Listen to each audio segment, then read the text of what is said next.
Bienvenidos a todos los que se van uniendo.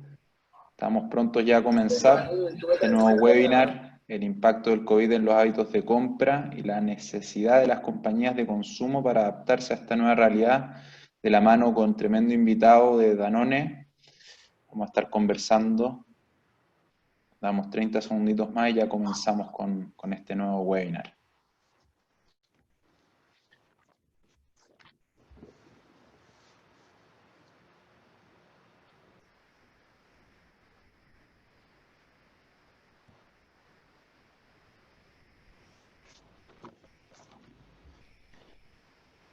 Y ya estamos, ¿no es cierto? Vamos a comenzar. Les damos la bienvenida, los saludamos a todos, muy bienvenidos. Muchas gracias por la participación. Este nuevo webinar, el impacto del COVID en los hábitos de compra y las necesidades de las compañías de consumo para adaptarse a esta nueva realidad. Tenemos a un gran invitado, viene con nosotros, nos va a estar acompañando Danone, Juan Pablo, ya los voy a presentar, y va a estar en una gran conversación con Francisco Martínez, con Paco, nuestro country manager de México. Bueno, primero que nada, darle la bienvenida y esperando que todos estén bien en las distintas partes del mundo. Yo sé que el COVID nos ha afectado, ¿no es cierto?, en distintas medidas, con distintos tipos de encierro. Así que esperando que todos sus familiares, amigos estén todos sanos. Le paso a presentar y a darle la bienvenida, ¿no es cierto?, a los dos panelistas. Si me ayudan dándole siguiente a la presentación. Por un lado tenemos a este grandísimo invitado, Juan Pablo Martínez, director de Supply y Demand Planning de Danone México. Juan Pablo tiene una tremenda trayectoria, más de 23 años en el mercado. Como background es ingeniero industrial y ha tenido diversas experiencias en el área de logística, distribución, customer service y planning, en empresas como Almacenar, Unilever, Mattel y obviamente en el cargo que está ahora en Danone. Y por otra parte, tenemos a Francisco Martínez, que va a estar guiando y acompañando toda la conversación. Francisco Paco es nuestro country manager en el país de México, también con una vasta experiencia, más de 24 años en empresas de consumo, tanto en ventas como en marketing, estrategia comercial, ejecución del punto de venta y análisis financiero.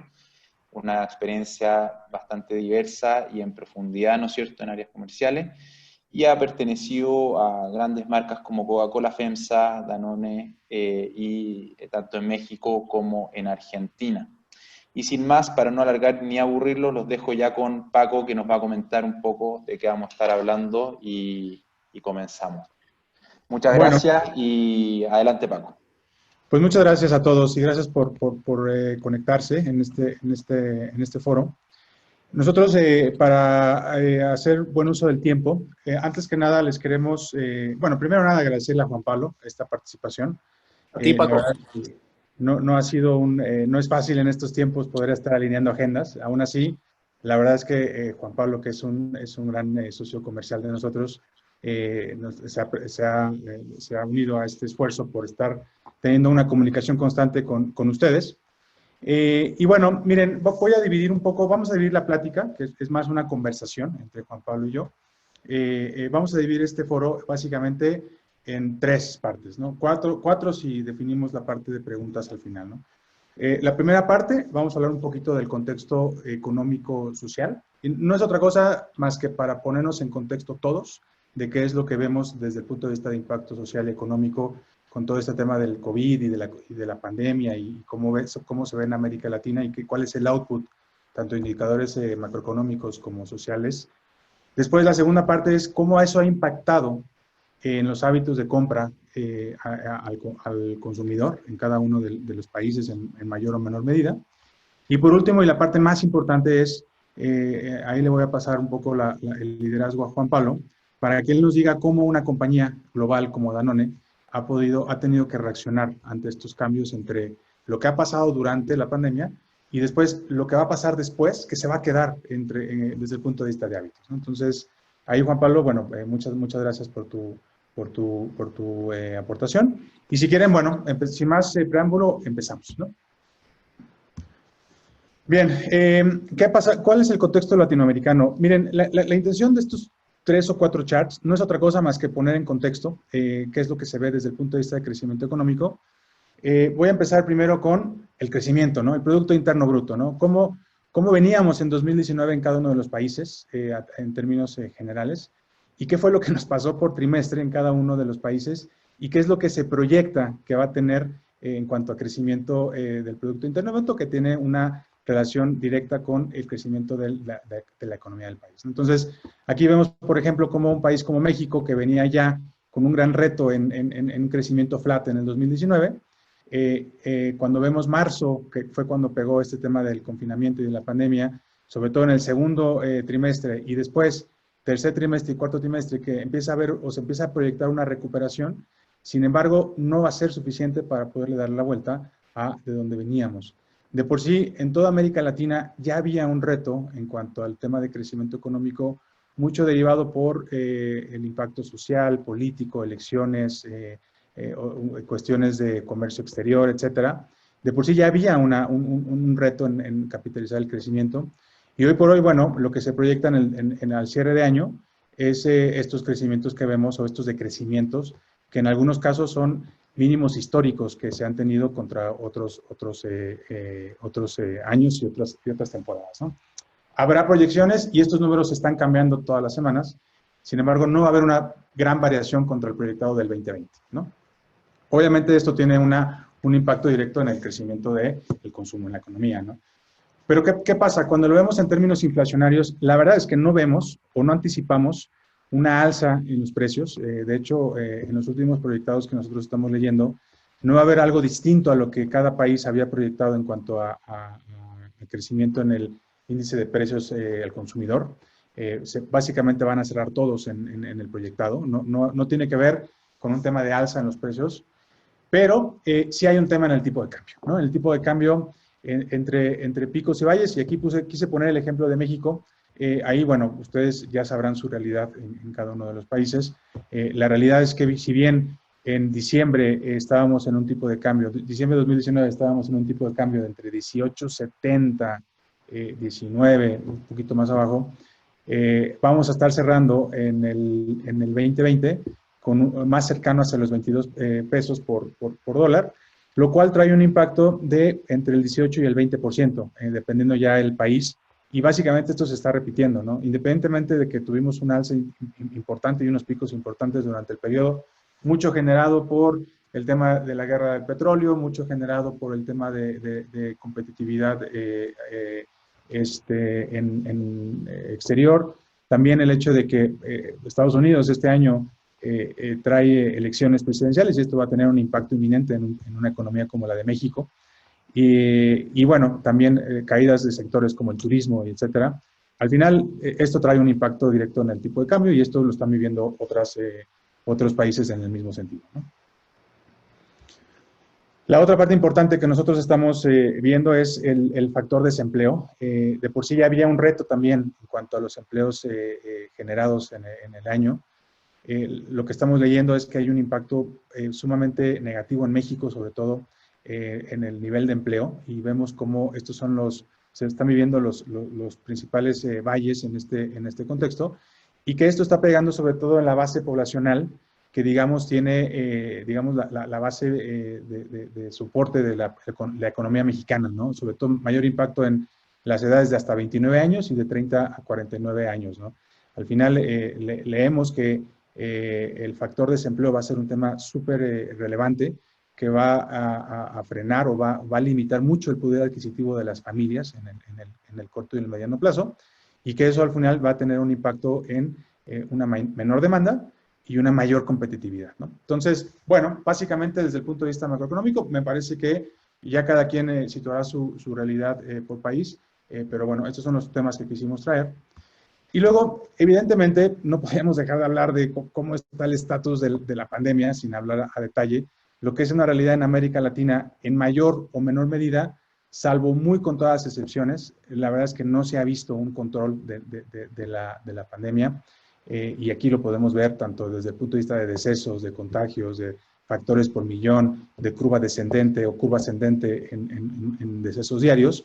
La realidad es que independientemente de este efecto, que en donde en América Latina ha sido mucho menos eficiente para todo el control de la pandemia, lo que es una realidad es que la cuestión macroeconómica, o la cuestión económica que vimos hace un momento, va a empezar a generar que parcialmente empecemos a tener una movilidad social, ¿no? Y aquí lo que les quisimos traer es el índice de movilidad o el reporte de movilidad global de Google, en donde aquí básicamente hace dos comparativos. Los países del G10 que entraron a la pandemia antes, que básicamente es Estados Unidos, Alemania, UK, Japón, Italia, España, etcétera, y cómo han ido poco a poco empezando a abrir movilidad y cómo toda América Latina se ha tardado más. Y esto demuestra un poco la efectividad de cómo ha manejado cada gobierno el tema de la pandemia. Aún así, a partir de entre agosto y septiembre, se empieza a visualizar un crecimiento en la movilidad. ¿Por qué es importante este indicador? Porque según Santander, que hace estos estudios económicos, por cada 10 puntos de incremento en la movilidad, hay un impacto directo de entre 3 y 4% en el crecimiento del PIB. Por eso es importante traerlo a la mesa y por eso es importante que temas como la semaforización de las regiones, en el caso de México, temas como la liberación parcial de los habitantes, va a tener un impacto directo en lo que las compañías y en lo que las economías empiezan a recuperar su parte de lo que queda del año, ¿no? Entonces, bueno, eso en concreto, un poco en contexto socioeconómico. Ya cuando lo vemos a nivel categorías, bueno, hay básicamente 4 grandes efectos que pasaron durante la pandemia. Recordemos que hubo categorías en donde el consumidor privilegió la compra de abastecimiento, bajó la frecuencia de viajes e incrementó el ticket promedio, y esto hizo que ciertas categorías, sobre todo aquellas que se pudieran almacenar, tuvieran un pico, ¿no? Y hay ejemplos radicales, como el caso del papel higiénico, otros ejemplos como alimentos que tuvieron que tener ahí una ventaja para poder almacenar, ¿no? Otro efecto inmediato fue una transferencia inmediata en las ocasiones de consumo entre lo que se compraba en el hogar y lo que se compraba fuera del hogar, ¿no? Obviamente el encierro empezó a generar que la gente pues dejara de comprar on the go, comprara tamaños personales, comprara productos que necesariamente estaba comprando dentro de su rutina diaria, y hubo un switching de categorías para consumo en el hogar. Otro tema importante durante la pandemia es nuevas ocasiones de consumo que se empezaron a generar a partir de esta actividad en el hogar. Y yo resalto 2 básicamente, sobre todo las familias que están dedicando más tiempo a cocinar en el hogar, lo cual te abre todo un mundo de posibilidades.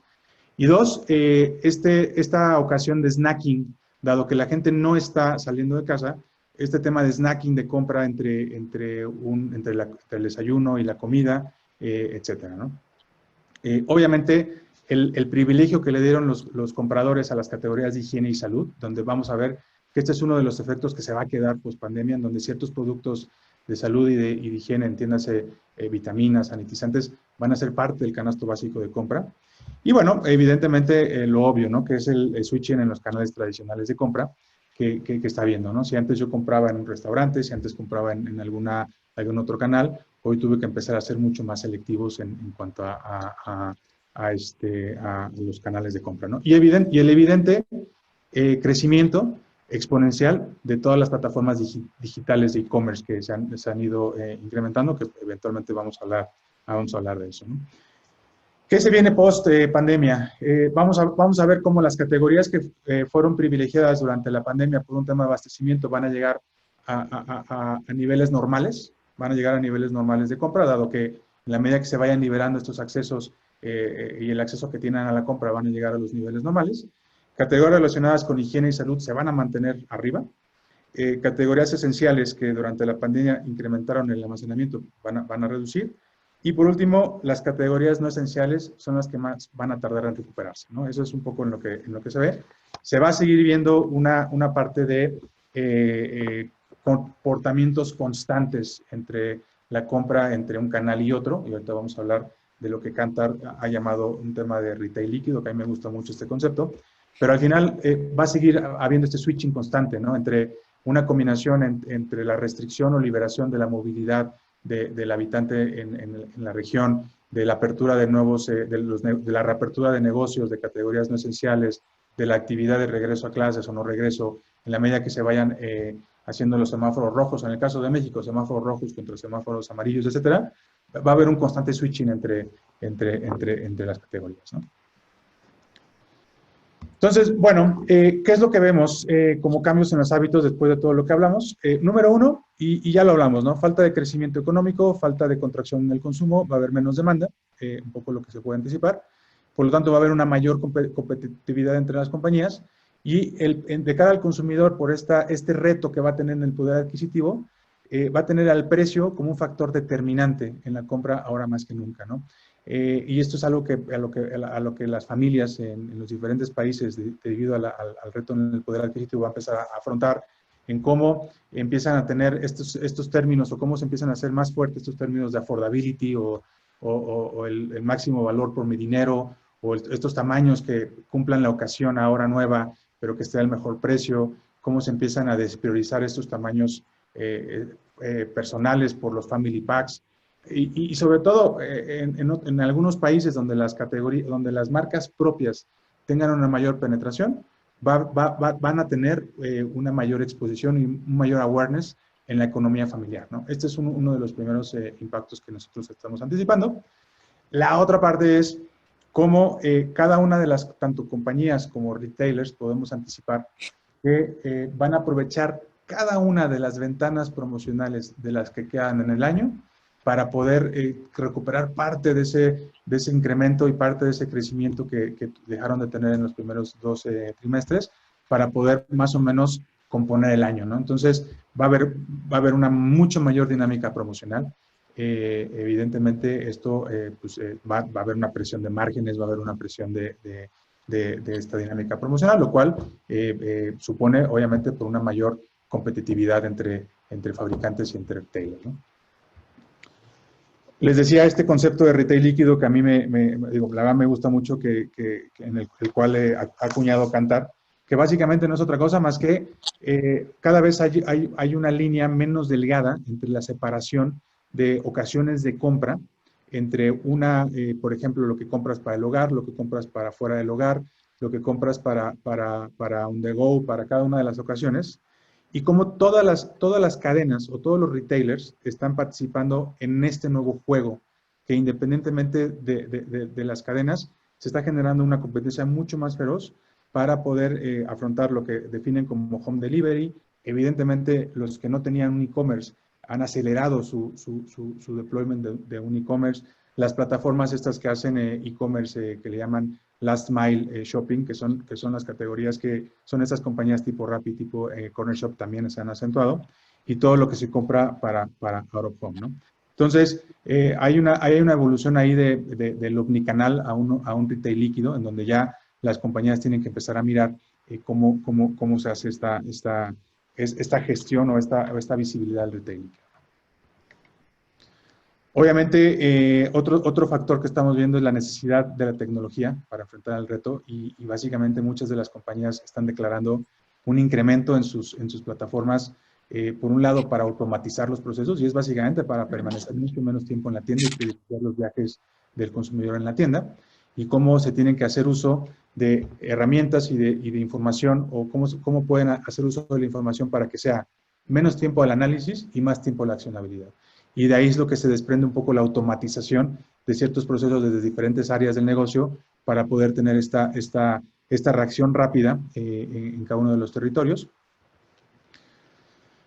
Obviamente, dependiendo el país, va a haber el concepto de sana distancia en el caso de México, para privilegiar los viajes del comprador a las tiendas, y que las tiendas, en aras de proteger el cupo máximo, pues evidentemente van a ser selectivos, o que ya lo están haciendo, para entender solamente esté la gente que esté dedicada a la gestión del mercadeo, del anaqueleo. Entonces empieza a retar estas estructuras de supervisión, en aras de proteger al consumidor y a su viaje de compra, ¿no? Inclusive, Paco, déjame ahí este tema de sana distancia, en donde aquí en México inclusive restringieron la entrada del shopper a una sola persona por familia, ¿no? Entonces, hay un dato importante, y es el plan de la familia inclusive era ir al supermercado el fin de semana. Y lo voy a hablar un poquito más adelante, pero para nosotros también eso era muy importante porque pues nosotros tenemos una categoría infantil y los niños compran por impulso. Ahora que no estén los niños entrando a tienda, que sea una persona por familia, llevan la lista de precio y la lista de compras. Eso ya va muy dirigido a que inclusive esa sana distancia, las tiendas cambiaron su layout, las tiendas ajustaron la forma como está el flujo de mercancía puesta. Entonces, sana distancia aquí en México significó hacer muchos cambios estructurales de comportamiento que inclusive en la tienda se vieron. Creo que en otros países no fue así, ¿no, Paco? El sana distancia no fue tanto, sino fue más un tema de cuarentena. Sí, mira, ahí hubo dos impactos importantes y sobre todo para los que no conocen el concepto de sana distancia, que fue el concepto que se metió en México, hubo dos impactos directos. Hubo países que entraron a cuarentena obligada y entonces eso privilegió a todos los puntos de proximidad, es decir, todo lo que tenían cerca de los hogares porque había viajes controlados de abastecimiento. Y todos aquellos países que no controlaron una cuarentena, o sea que si había un concepto de sana distancia, te invitaban a que no salieras, las compañías apoyaron en trabajar desde casa, en donde el consumidor privilegió compras planeadas a puntos de venta como supermercados e hipermercados, en donde bajaron la frecuencia de compra y subieron el ticket promedio, ¿no? Fueron como los dos efectos que pasaron en temas de países, ¿no? Y eso cada quien lo vio a su manera y en el impacto a canales, ¿no? Por último, bueno, al final también lo que nosotros estamos anticipando es que el empleado de la tienda va a evolucionar su rol, va a ser un tema más, digamos, hay un concepto que se llama OKR, que es Objective and Key Results Driven, que es básicamente basarse en los indicadores claves del negocio sobre los cuales le va a generar esa gestión incremental. Y con esto hay un apoyo de infraestructura que están haciendo todo este personal desde el punto de vista de empleados o como de los retailers, como empleados de las cadenas, para poder tener este apoyo y este soporte para hacer mucho más automatizado cada uno de los procesos. Desde temas como el self-checkout, que son conceptos que se están probando ya en ciertos territorios, hasta temas como infraestructura tecnológica para hacer productos y PDAs mucho más resistentes y que eso denota un incremento en la inversión en infraestructura por parte de los dos jugadores, ¿no? Entonces, bueno, esto es un poco en contexto. Ahora ahí le voy a pasar la palabra a Juan Pablo, un poco en contexto de lo que estamos viviendo. Obviamente, y yo creo que la pregunta obligada de todos ustedes es qué ha pasado con el e-commerce, ¿no? El e-commerce seguramente que está en ojo del huracán, que si bien en el último año ha tenido un crecimiento exponencial en la penetración, hoy en América Latina sigue siendo un 6% de la penetración total de los hogares el efecto de e-commerce. Y eso hace que, si bien ha tenido una aceleración del año pasado contra este año, que el año pasado era un 2.5, hoy ya es un 6, hoy sigue siendo un tema todavía subdesarrollado. Y por otro lado, gran parte de las transacciones que se están generando en e-commerce es a través de personas que están haciendo la compra en sustitución del interesado. Es decir, es gente que sigue llegando a las tiendas, es gente que sigue buscando el producto en el anaquel, por lo tanto es gente que depende de las mismas variables de ejecución que tiene cualquier consumidor de a pie que entra a las tiendas, ¿no? Y bueno, sin más, Juan Pablo, bueno, pues yo aquí la segunda parte o la tercera parte de esta sesión es como una compañía como global como Danone, que tiene presencia en varios países y que se precia de ser una compañía muy orientada a la acción, ha tenido que afrontar estos temas y estos retos de cara a lo que se viene y a lo que estamos viviendo, ¿no? Y gracias, Paco. Gracias, Paco, por la intro. Gracias al equipo TeamCore por la invitación. Y gracias a todas las personas que nos están acompañando hoy. Qué gusto poder compartir con ustedes este momento preciado para que tengamos una horita para hablar de varias cosas, ¿no? Gran contexto y cada cual tendrá la lectura de lo que está sucediendo en sus macroeconómicos. Aquí la clave, yo creo, Paco, que es cómo lees rápidamente esos macroeconómicos, los entiendes y los aterrizas a la estrategia de tu negocio.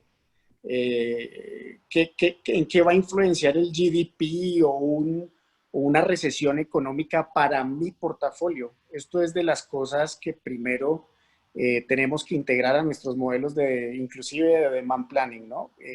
Por categoría, leer rápidamente cuáles son esos números macroeconómicos que nos van a dar el insight diferenciador para que nosotros podamos leer rápidamente lo que viene hacia adelante.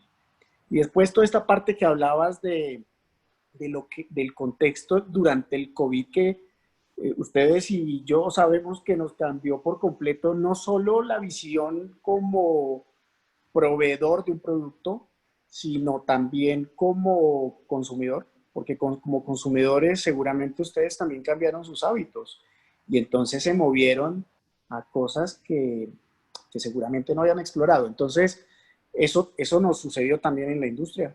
Y aquí hay 7 cositas que hemos platicado con Paco durante las últimas semanas, que quisimos aterrizar como las 7 más sencillas, pero no es rocket science, no es el hilo negro, y les va a hacer mucho fit a todos ustedes porque seguramente por esto ya pasaron o por eso estaban pasando. Entonces, realmente es que podamos platicar de esto. Voy a tratar de ser muy enfático en algunos ejemplos y al final pues, abrimos una sesión Q&A y inclusive en el mismo chat ustedes pueden ir preguntando y vamos a ir tomando sus preguntas para que al final podamos cerrar todas la mayor cantidad de dudas y que alguna pendiente seguramente tendremos el tiempo de responderle y personalizadamente lo vamos a hacer. Entonces, si me ayudas con el primer chart, Paco, que habla de este punto que es muy importante. Nosotros tenemos una tendencia a medir todo. Aquí y en cualquier parte del mundo queremos medir todo, pero estamos en un momento donde tenemos que elegir las batallas de saber qué es lo que vamos a medir. Es inmanejable medir todo y tratar de sacar una conclusión de todo. Entonces, definir tramos de control va a ser clave para que cada cual sepa dónde están sus contribuciones individuales como área y después cuáles son las contribuciones totales como negocio para que podamos medir todo el proceso end-to-end, hablando específicamente de la cadena de abastecimiento. Y cuando hablo de eso, hablo de qué es lo importante que tengo que ver de mis proveedores, cómo está mi business continuity plan con ellos, cuáles son los key items que debo reforzar, qué planes tengo que hacer, después todo eso, cómo transfiero la señal al demand planning, cómo leo las variables que me están llegando recientes y que cambian constantemente durante los días de la semana inclusive, porque nosotros nos encontramos con comportamientos diferenciados inclusive en fin de semana, que era donde esta categoría hace como que gran parte de su tráfico y de su venta.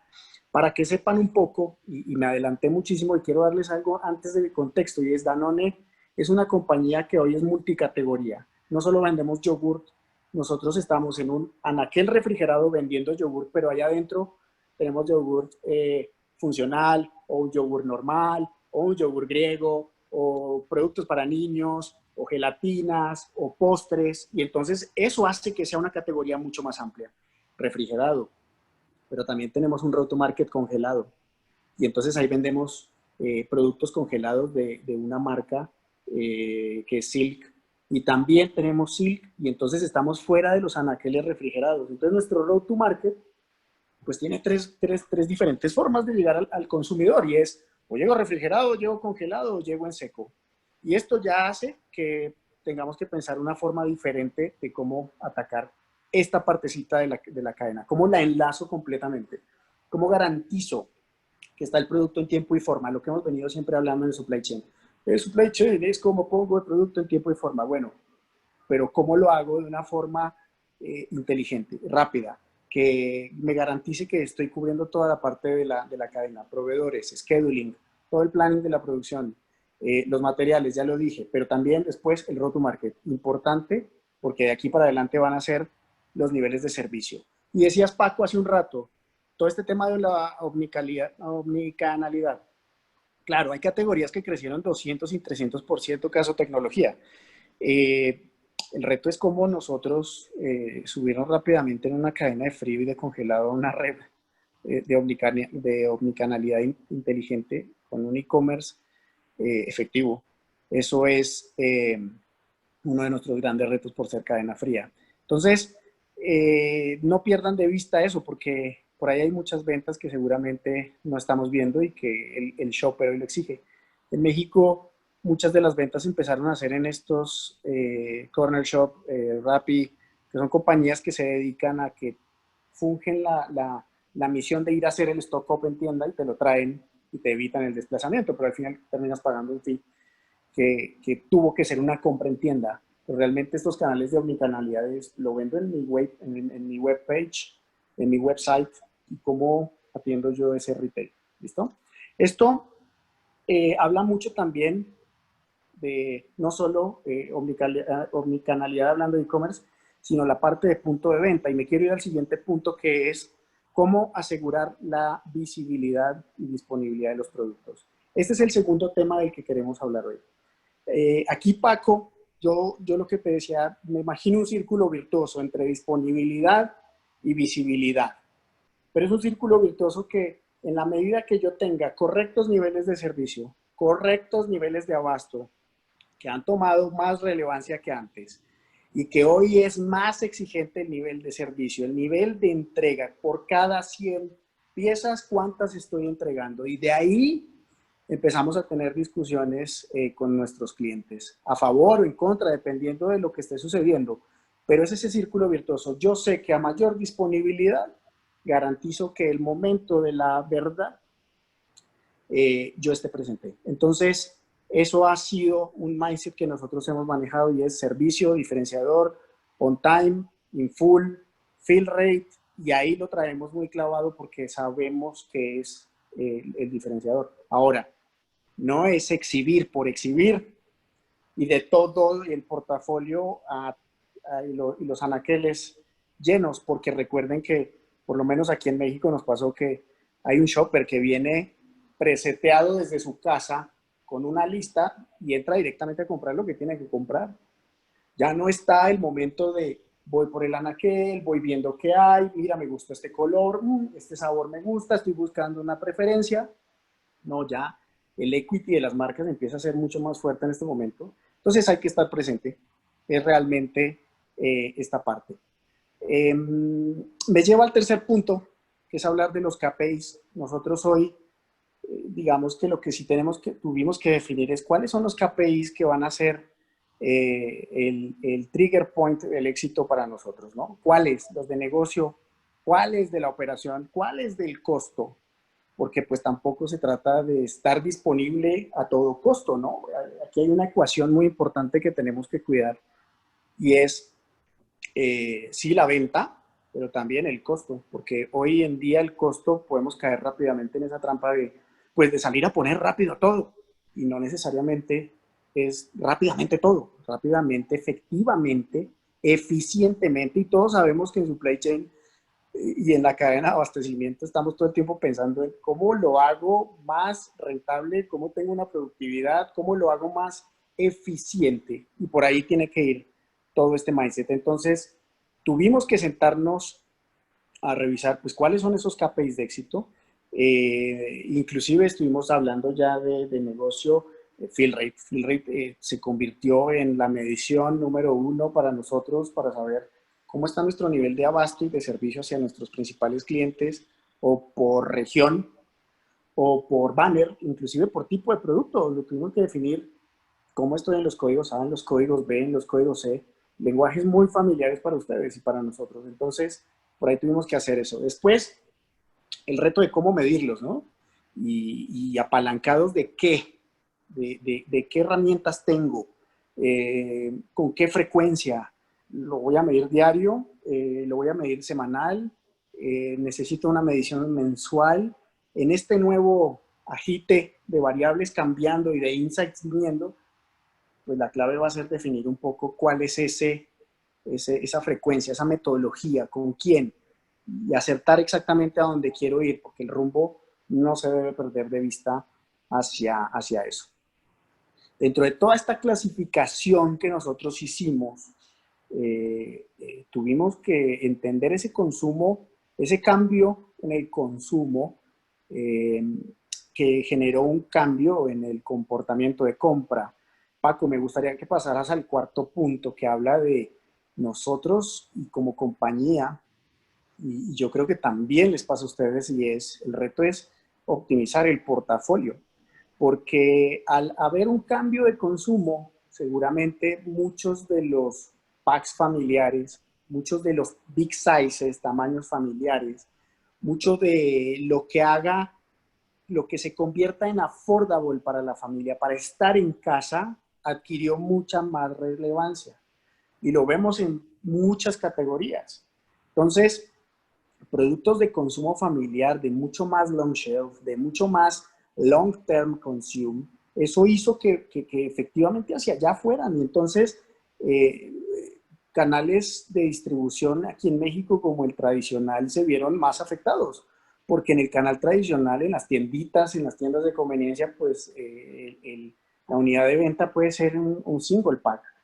Y esto al no tener tráfico en las tiendas, si ustedes lo veían en unas gráficas anteriores, al no tener tráfico en la calle, y más aún se debió haber acentuado inclusive en los países con cuarentena obligada, el no tener tráfico en la calle hace que esos productos de on the go, que nosotros los llamamos, pues se vieron más afectados. Entonces, el beneficiado es el retail y ahí el portafolio es diferente. Entonces, los esfuerzos los enfocamos obviamente también en este tema de portafolio y de entender rápidamente el contexto para reaccionar rápidamente. Ahora imagínense ustedes mover toda la cadena hacia atrás para hacer un cambio en esta optimización de portafolio. Ese es el gran challenge, ¿no? Sí, lo quiero hacer, pero pues, ¿qué me implica? ¿Qué me implica en términos de materiales? ¿Qué me implica en términos de mi infraestructura y de mis capabilities como compañía? Entonces tuvimos que ser muy cuidadosos también y ahí seguimos nosotros aprendiendo de esto porque ahora vemos hacia adelante y vemos que viene un contexto totalmente diferente. Los niños acaban de entrar acá a clase y entraron en modalidad 100% virtual. Las loncheras no están las loncheras. El consumo está siendo en casa, ya no hay una lonchera que estén llevando los niños. Eso de una u otra forma, a todas las categorías que estamos aquí conviviendo, que tenemos esa categoría, sabemos qué está pasando, sabemos qué está sucediendo y que de cara hacia adelante tenemos que reinventarnos rápidamente en cuanto a nuestro portafolio, ¿ok? Para esto es muy importante, Paco, ayúdame con el siguiente, y es cómo uso herramientas, perdónenme, cómo hablamos de promociones, porque hablábamos hace un rato con Paco, va a haber una fuerte presión por tener un precio affordable a lo que hoy se viene por delante. Vieron la V recortada o más corta, más cerradita del G10, y vieron la de la TAM. 3 veces más lento estamos reaccionando a ese movimiento, a ese tráfico en tienda. Por lo tanto, al depender de economía informal en la mayoría de nuestros países y de tener ese dinero líquido ahí al día a día, pues vamos a vernos afectados en precios y vamos a ver que los precios van a cobrar relevancia. Importante que sea efectivo ese precio y que sea acorde al costo. Nosotros como compañía no vamos a ir nuestra intención no es destruir el precio de la categoría. Nuestra intención es poder poner los productos affordable en tamaño, en precio adecuados para nuestros consumidores. Entonces, hay una parte del P&L que no podemos desconocer con todo esto y es también la oferta que damos en punto de venta. Pero no oferta solo a descuento, sino la oferta como producto en términos de Better Buy y todo este tema que nosotros sabemos que también suma. Pero esto se habla mucho también con la estrategia que comercialmente y de negocio estamos teniendo. Entonces, aquí lo que no podemos descuidar por ningún motivo es que el P&L es uno solo y que hasta abajo esto puede ser tan beneficioso como tan nocivo para niveles mucho más grandes como categoría. De hecho, ahí Juan Pablo, perdóname que te interrumpa. Sí. Algo importante, y creo que tú ahí nos dirás, es en la composición de la estructura financiera de la operación del 2020, seguro jugaban productos personales, on the go, que en la estructura financiera de las compañías tienden a ser más rentables, ¿no? Ahora, ese efecto, pues evidentemente por un switching de tamaños, también se ha habido ya de por sí, es un reto, ¿no? En la estructura financiera de una compañía, ¿cierto? Sin duda, Paco, el mix, nosotros lo llamamos el cambio en el mix de venta, tuvo un giro importante, y nosotros tuvimos que ajustar obviamente también todo nuestro supply chain para acompañar ese giro importante. Y ahí es donde yo hablaba de estar listos con los capabilities y de tener gente que reaccione inmediatamente porque aquí es oportunidad. A leer rápidamente lo que se necesita afuera y poner productos affordable, pero supply chain acompañando, ¿no? Toda la cadena de abasto acompañando a que esto se dé, porque como lo dije hace un rato, no es a todo costo, es al costo más indicado, porque es promo efectiva para cualquier estrategia de negocio, pero rentable. Y eso es un jueguito, un balance interesante que hay que jugar muy inteligentemente. Bien.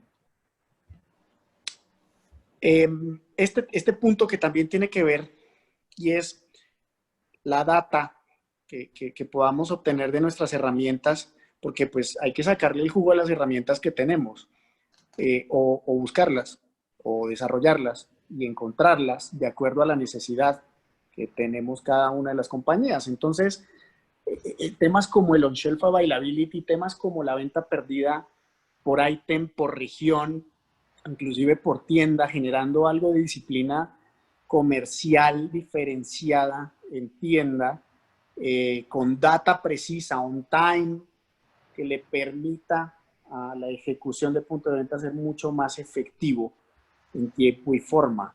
Me refiero a lecturas de sell-out, inventarios, replenishment, posibles riesgos de agotados en futuro o excedentes de mercancía dentro del anaquel.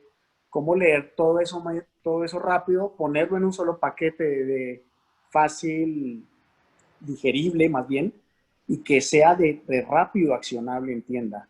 Y Oye, sabemos que la ejecución de tienda, pues la hace el equipo comercial, ¿no, Paco?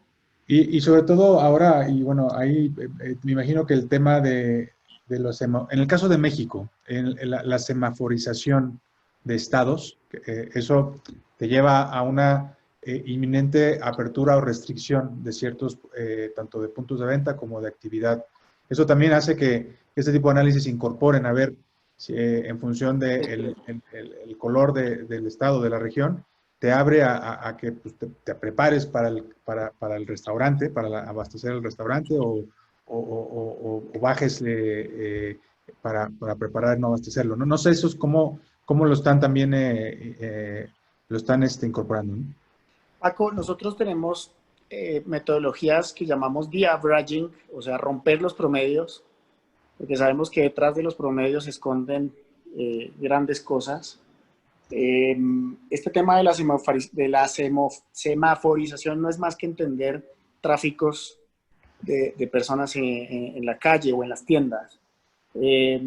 Esta semaforización obviamente nos da insights inmediatos o no inmediatos, pero que podemos reaccionar rápidamente o no dependiendo del nivel de entendimiento que se tenga.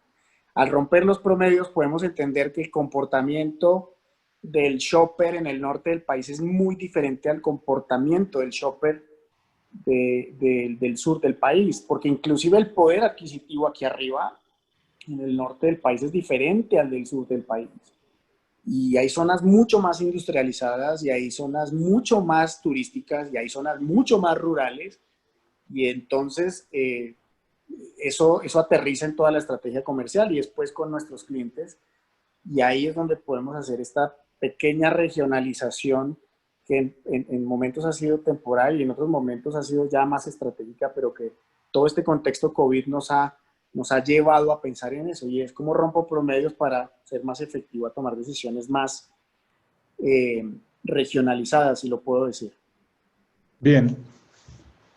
Y yo creo que por último, no menos importante, de lo más relevante, de lo más diferenciador, y es cómo mantener a los equipos de la cadena de abasto, de suministro, de colaboración, los equipos comerciales y toda la compañía desde el top line, desde el top management, cómo mantenernos enganchados y motivados, porque inclusive personalmente ustedes se han dado cuenta que también nos ha costado, ¿no? Y nos ha costado el encierro, nos ha costado esta parte social, nos ha costado eh, guardarnos algunas cosas que como personas nos mueven. Entonces, también al empleado le pasa lo mismo. Y entonces, ¿cómo hago para que mi equity de mi marca, mi estrategia de la compañía bajen?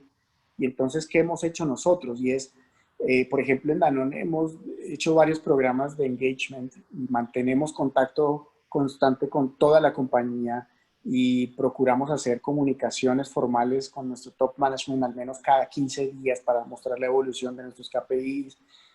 Y se han inventado mil formas de cómo estar más cerca de la gente. Y entonces, programas de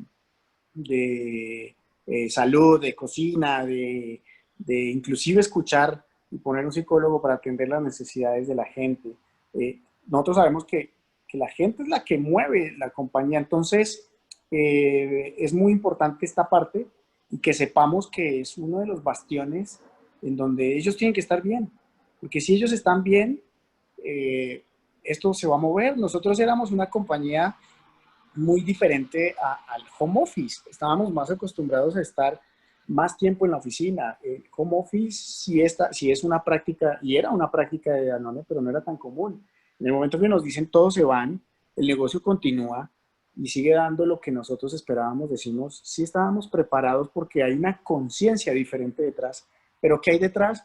Una visión, una cultura de compañía que perfectamente embona contra esta necesidad. Entonces, por ahí está un poco, está en el punto número 7 de lo que venimos a hablar hoy, pero lléveselo como el punto número 1.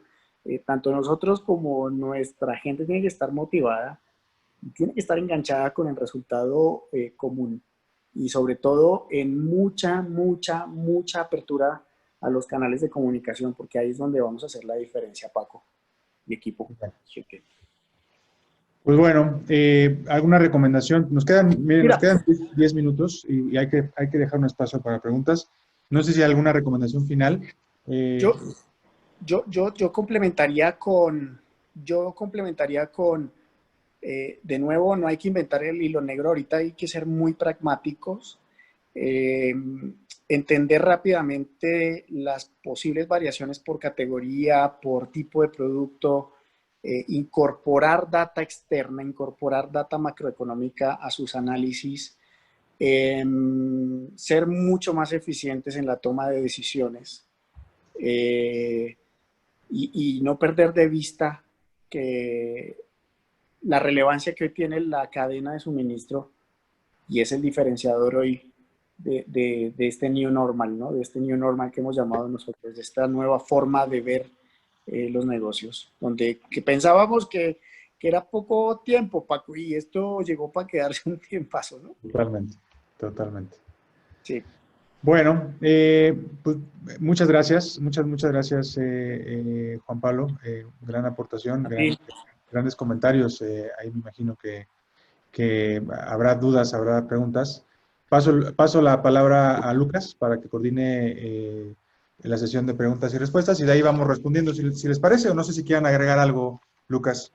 Perfecto, no, primero que nada, muchísimas gracias Juan Pablo y a ti Paco, tremenda exposición, todo súper claro, un buen contexto, ¿no es cierto?, que nos para en el punto en el que estamos hoy, y después también una bajada súper clara a las diferentes actividades y con un punto final tremendamente importante que mencionó Juan Pablo, que es la importancia de la gente, ¿no? O sea, si no es con los equipos, con equipos capacitados, con equipos empoderados en el punto de venta, probablemente nada de esto sería posible.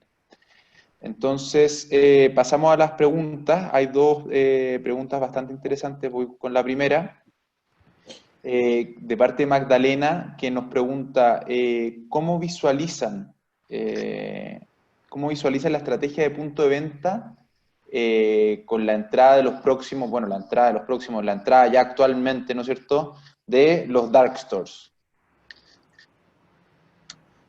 A ver, yo voy a contestar parcialmente. A ver, primero tenemos que tenemos que segmentar por cada uno de los países, ¿no? Y un poco, otra vez, recordemos el impacto o la penetración en hogares del e-commerce, lo que ha cobrado relevancia, que es cierto, ha cobrado muchísima relevancia. Voy a poner unos ejemplos. En México es el 4.1 de penetración en los hogares. En Chile es el 5.8.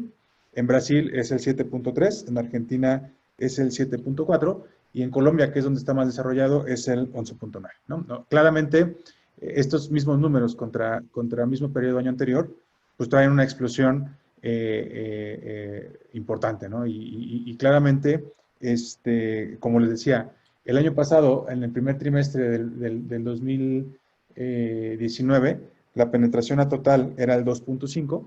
Hoy, en este trimestre, ya llegamos a un 6%, ¿no? Entonces, habiendo dicho esto, evidentemente todavía hay mucho campo en la parte de contexto de desarrollo de este canal. En América Latina, insisto, hay muchas de las transacciones, si no es por hablar arriba de un 80%, siguen siendo transacciones de e-commerce, siguen siendo transacciones que al final termina siendo una persona que acude a la tienda en sustituto al interesado para depender de las mismas variables de disponibilidad. Eso hace que, bueno, todavía haya mucho camino por recorrer, ¿no? Eso no quita que en algunos territorios, algunas cadenas, estén en la forma de eficientar sus metros cuadrados y la mejor forma es evaluar estos esquemas En México, por ejemplo, sobre todo fue mucho más importante el tema de dark kitchen, que eran las cocinas oscuras, en donde el canal que se vio más impactado fue justamente la parte de restaurantes. No hemos visto así un impacto importante de dark stores, a pesar de que yo sé que esta iniciativa se ha aprobado hace más de 15 años en México. Sin embargo, hoy todavía no está en ese esquema. Sin embargo, hay otros países que ya están incursionando en esa parte, ¿no? Entonces, va a depender mucho de la penetración, por un lado, y sobre todo, nada, pues, en la medida que se vaya haciendo este enfoque, claramente, ¿cómo garantizamos la disponibilidad en estos formatos y en estos puntos de venta, ¿no? Y del hábito de consumo de cada país, Paco, lo decías, comparar, por ejemplo, los datos doble dígito de Colombia con el single digit low de México en economías diferentes, con KPIs diferentes, significa que es mucho más fuerte aquí en México el tema de ir a la tienda. Y es muy relevante ir a la tienda acá. Y por eso yo le decía, inclusive es plan familiar del fin de semana. Entonces, eso va a depender también del hábito de compra y consumo de cada país. Súper claro, muchas gracias. Y a eso le sumamos, ¿no es cierto?, todo el desarrollo de los pequeños centros de distribución urbanos que van apareciendo, ¿no es cierto?, la transformación de las tiendas y la subdivisión de las tiendas, ¿no es cierto?, con estos dark stores. Se viene un panorama bastante entretenido a desarrollar y muy buena pregunta la que realizaba Magdalena. Sí, muchas gracias, seguramente tema para profundizar, inclusive en un solo webinar, ¿no es cierto?, para conversar en profundidad. Como segunda pregunta tenemos, que viene de parte de Vicente, nos pregunta de qué manera explotar el tema del e-commerce. Mira, Vicente, déjame a ver si, a ver si te puedo yo dar desde mi experiencia personal, ¿no? Mucho va también aquí a depender de la categoría de la cual administras. Porque cuando te enfrentes a desarrollar el e-commerce no es solo desarrollar tu plataforma y poner el producto con una imagen bonita y entonces comunicar lo que tienes que comunicar o quieres comunicar, sino también es la promesa de servicio en el tiempo de entrega. Y yo creo que es donde está el diferenciador del hoy con hoy con este tema. Porque tienes que saber cómo está tu road to market. Y si ese road to market tiene los capabilities para atender ese e-commerce. Entonces, ¿tu producto puede estar en el e-commerce? Sí, lo puedo poner fitting para que venda solo con abrir clic ya lo compres. Sí. Después es la promesa de servicio a la entrega. ¿Cómo haces que tu road to market sea eficiente para que en promesa de entrega y de servicio seas eficiente? Eso es lo que nosotros estamos trabajando hoy. Entonces, entendiendo cuáles son las necesidades para saber con qué tiempo de respuesta puedo llegar en la cadena de frío, que es una cadena diferente a una cadena de seco. Quizás nosotros, inclusive entre nuestras marcas, tenemos una diferenciación de eso. O sea, sé que el producto seco Silk, pues llega más sencillo de una forma a un road to market, porque lo puedo entregar por mucho courier. Pero un refrigerado, ahí es donde está el reto. Un congelado, ahí es donde está el reto. Entonces depende mucho de la categoría, es lo que te quiero decir, Vicente. Bien, muchas gracias, Juan Pablo. Seguimos con otra pregunta de parte de Muriel. Vamos a intentar responder al menos una de las diferentes personas, ¿no es cierto? Muriel nos pregunta, qué interesante, ¿qué KPIs consideran más importantes? ¿Uno en particular o algún mix? Mira, yo también lo comenté y Muriel, tendrías que ver por tu, como que defragmentar tu negocio, ¿no? Y entonces decir, los KPIs de negocio, ¿cuáles son los más importantes? Los KPIs de la cadena de abastecimiento, ¿cuáles son los más importantes? Los KPIs del modelo de venta, ¿cuáles son los más importantes? Mis KPIs en costos, en productividades, ¿cuáles son los más importantes? Y de ahí categorizar cada uno para que llegues a un conjunto general. En realidad esto depende mucho de cuál es la estrategia de la compañía, vender más o vender más rentable, o ir por share of market, o expansión, o aumentar el e-commerce. No sé cuál sea la estrategia de cada una de las compañías. Lo que tienes es que hacer el fitting entre ese objetivo común que se ha puesto para el 2020 la compañía, y de ahí aterrizar los principales KPIs que necesitas para cada tramo del negocio. Como que de fragmentar y después priorizar y de ahí subir lo que te sirva, y te vas a dar cuenta que van a haber muchos que inclusive vas a medir que no te van a decir nada hoy. Y la otra cosa que yo agregaría es que siempre va a ser muy difícil que un KPI te dé una visión holística del negocio, ¿no?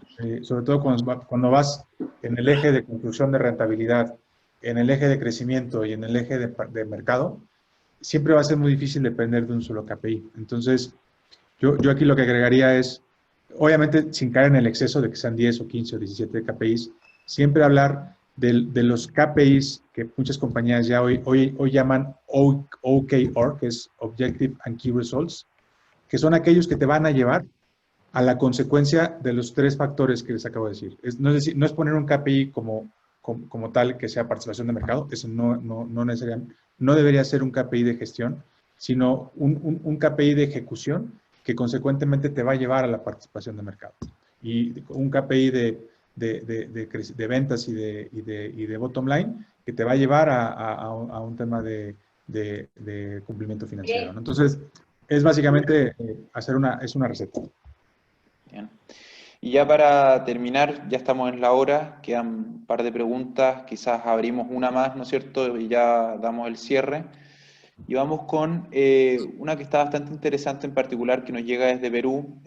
Nos comentan que obviamente en retail en México el canal moderno pesa bastante, ¿no es cierto? Pero en el caso de Perú es al revés, donde el canal tradicional es el que tiene mayor peso, aproximándose, ¿no es cierto?, a casi un 70%. En ese sentido, ¿cuáles son las recomendaciones para poder abarcar, ¿no es cierto?, el canal tradicional? Principalmente también porque lo que hemos visto en Perú desde Timco, ¿no es cierto?, es una migración, ¿no es cierto?, un fortalecimiento del canal moderno en toda esta pandemia. Por un poco también lo que tú mencionabas, Juan Pablo, ¿no es cierto?, que la gente ya tiene como panorama, ¿no es cierto?, incluso ir al retailer, ¿no? Entonces, desde ahí, ¿cuáles serían las recomendaciones para la correcta ejecución post-COVID de un canal tradicional? O inclusive, ¿empezamos a darle más relevancia al canal moderno? ¿Ese es el camino? Es muy buena pregunta. Y lo que hay que entender es, en este nivel de importancia de lo que pesa el canal tradicional en Perú, lo que hay que entender es cuál es la necesidad del shopper ahí. ¿Qué es lo que necesita tu consumidor y tu comprador? ¿Qué es lo que quiere ver en ese anaquel? ¿Qué portafolio quiere ver en ese anaquel y qué precio está dispuesto a pagar por ese anaquel. Y después, servicio. Yo creo que aquí un gran tema de este canal es mantenerlo abastecido correctamente, constantemente. Y para eso se tendría que definir una forma de llegar a esas tienditas que sea eficiente. Entonces, yo creo que es la combinación de un buen portafolio, un precio affordable y la respuesta de servicio en cuanto a entrega. Aquí yo creo que el gran diferenciador en este momento es servicio, promesa de servicio, tiempo de entrega. Hola, buenas tardes. Hola, buenas tardes. Bien, bien, gracias. Bueno. Listo. Listo. Buenísimo. Creo que ya estamos con las preguntas, entraron bastante interesantes. Intentamos, ¿no es cierto?, ir con todas, pero ya el tiempo se nos pasó ya 3 minutos. No quiero dejar la oportunidad de agradecerle a Juan Pablo y a Francisco. Tremendo diálogo, ahí están dando los agradecimientos varias personas. Tremendo diálogo, gran discurso, gran punto de vista. A todos los asistentes se les enviará el link, ¿no es cierto?, con la presentación y todo para que lo puedan desarrollar. Intentaremos poder responder las preguntas que quedaron pendientes, ¿no es cierto? Haremos un esfuerzo. Así que muchísimas gracias a todos por participar. Les enviaremos de todas maneras la invitación para los siguientes que vienen. Hay 2 que están en plena organización. Y sin más, les mando un abrazo muy grande y que tengan una excelente semana. Muchas gracias a todos. Gracias. Gracias.